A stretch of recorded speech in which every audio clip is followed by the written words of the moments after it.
ऋग्वेद का सुबोध भाष्य प्रथम मंडल 119वां सूक्त।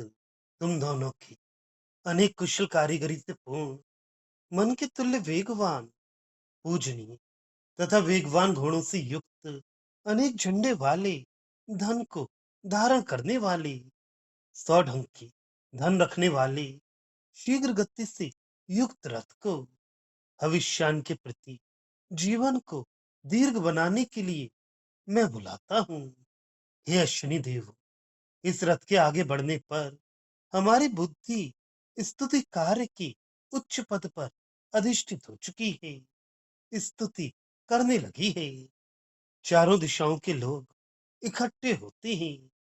घृत आदि हवि को साध बना देता हूँ। रक्षा की आयोजनाएं फैल रही हैं। तुम दोनों के रथ पर सूर्य की तेजस्वी कन्या चढ़कर बैठी है। हे अश्विनी देव, जब लोक कल्याण के लिए किए जाने वाले युद्ध में असंख्य जयशिणु महनीय वीर लोग परस्पर स्पर्धा करते हुए इकट्ठे हो जाते हैं, तब तुम दोनों का रथ भी निम्न भाग से उतरता हुआ दिखता है, जिसमें तुम श्रेष्ठ धन ज्ञानी के पास ले जाते हो। हे बलवान अश्विनी देवो, तुम दोनों अपनी निजी युक्तियों से पक्षी सदृश उड़ने वाले यानों से भ्रांति की अवस्था को पहुंची। सुगर के पुत्र भुज्यु के माता पिताओं की निकट पहुंचाते समय सुदूरवर्ती स्थान में विद्यमान उसके घर तक तुम दोनों चले गए थी। तुम दोनों का वह संरक्षण दिवोदास के लिए भी बड़ा ही महत्वपूर्ण था। हे अश्विनी देव, तुम दोनों की शोभा बढ़ाने के लिए तुम दोनों के द्वारा जोते हुए रथ को तथा इसके बल को तुम्हारी वाणी नियंत्रित कर चुकी है। मित्रता की इच्छा करने वाली, विजय से प्राप्त करने योग्य स्त्री तुम दोनों से पतित्व की कामना करने वाली तुम दोनों को पति के रूप में स्वीकार कर चुकी है। तुम दोनों ने संकट से रेव को बचाया। अत्रि के लिए अत्यंत गर्म स्थान को बर्फ से ठंडा बनाया। शयू की गौ में तुम दोनों ने संरक्षण उपयोगी दूध पर्याप्त मात्रा में बढ़ाया और दीर्घ जीवन देखकर वंदन का तुमने धारण किया। हे शत्रु विनाश करता एवं कार्य कुशल अश्विनी देवों, बुढ़ापे से पूर्णतया ग्रस्त वंदन को तुम दोनों ने जिस तरह पुराना रथ दुरुस्त करके नया सा बना देते हैं, उसी तरह तरुण बना दिया। स्तुति से प्रसन्न होकर ज्ञानी को क्षेत्र से उत्पन्न किया। अतः तुम दोनों के ये कार्य यह कार्यकर्ता के लिए बड़े प्रभावशाली हुए हैं। अपने ही तुगर नामक पिता के त्याग देने से पीड़ित हुए, अतः प्रार्थना करने वाले भुज्यु के समीप दूरवर्ती देश में भी तुम दोनों चले गए थे।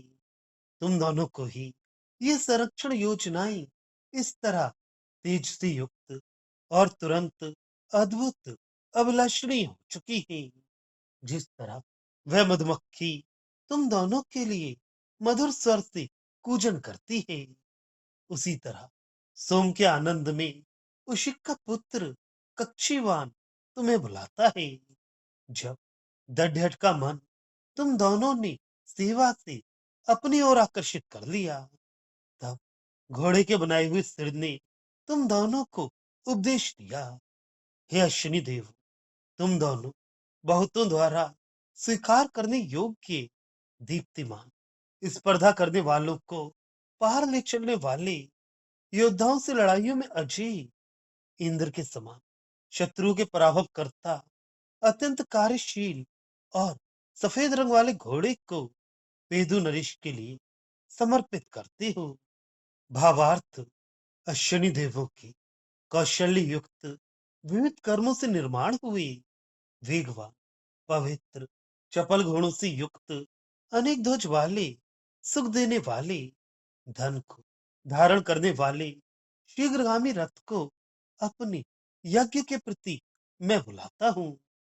वे यहाँ आई और हमें दीर्घायु दें। प्रभात होते ही हमारी बुद्धि अश्विनी देवों की प्रशंसा करने लगी है।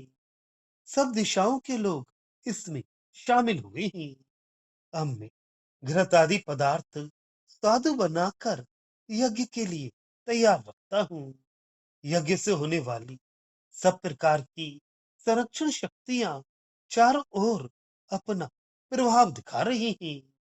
अश्विनी देवों के रथ पर सूर्य की पुत्री चढ़कर बैठी है। प्रभात समय में सब लोग तैयार रहे। चारों ओर के लोग भी आकर शामिल हों। घृत आदि पदार्थ तैयार किए जाएं। सब लोग शुभ कर्म में दत्त चित्त हों।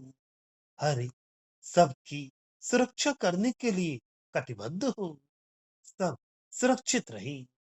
जनता का हित करने के लिए आवश्यक हुए युद्ध में जब अनेक जैष्णु वीर परस्पर स्पर्धा करते हुए इकट्ठे होते हैं और लड़ने लगते हैं, तब अश्विनी देवों का रथ शनि शनि नीचे आता हुआ दिखता है। इस रथ में वे विद्वान याचकों को देने के लिए उत्तम प्रकार के धन अपने साथ ले आते हैं। अधिदेवों ने अपनी निजी विलक्षण आयोजनाओं से परिपूर्ण पक्षी जैसे उड़ने वाले अपने यानों में जीवित के विषय में संदेह की अवस्था में पहुंचे तो अगर पुत्र भुज्जियों को बिठलाकर उसके माता पिता के अति दूरवर्ती घर पहुंचा दिया।